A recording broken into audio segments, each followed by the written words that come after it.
Magandang umaga, ngayon po ay araw ng Sabado, November 18, 2023 at narito po muli ang update sa lagay ng panahon.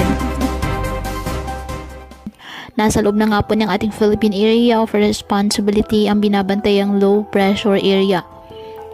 Ayon sa Pag-asa, nanatili naman na mababa pa sa ngayon ang tsansa na maging bagyo ulit, ngunit hindi pa rin po inaalis ang posibilidad na ito ay mas lumakas pa at maging bagyo.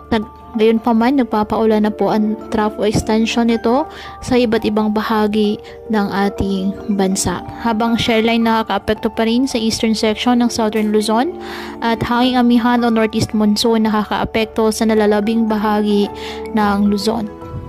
Ang mga nasabing weather system ay nagdudulot po ng mga pag-ulan sa iba't ibang bahagi ng ating bansa, kasabay po ng mga localized thunderstorms. Samantala, may gale warning pa rin ngayon na nakataas sa Ilocos Norte, Ilocos Sur, La Union, Pangasinan, Batanes, Cagayan, kasama na ang Babuyan Islands, Isabela, Aurora, the northern coast of Quezon, kasama na ang northern and eastern coast of Polillo Islands, Camarines Norte, Albay, Sorsogon, the northern and eastern coast of Catanduanes, the northern and eastern coast of Northern Samar, the eastern coast of Eastern Samar, na kung saan delikado po ang pumalaot, lalo na ang ating mga kababayang mangingisda at may maliliit na sasakyang pandagat.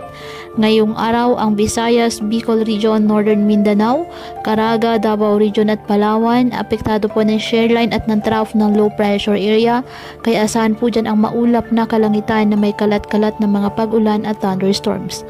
Apektado naman ng amihan ang Cagayan Valley at Apayao, kaya asahan din po ang mga mahihinang pag-ulan at maulap na kalangitan. Habang sa Metro Manila at nalalabing bahagi ng Luzon, bahagyang maulap hanggang sa maulap na kalangitan with isolated light rains dahil pa rin po sa nasabing northeast monsoon.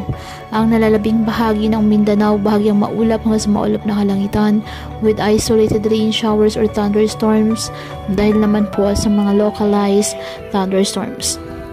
Kaya po patuloy po natin na pinag-iingat ang ating mga kababayan sa banta ng mga pagbaha at pagguho ng lupa at ugaliin po na magdala palagi ng payong o kahit anong panangga sa ulan kapag lalabas ng ating mga tahanan. At yan po muna ang update sa lagay ng panahon ngayong araw.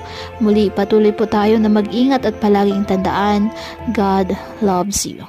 Stay safe and God bless.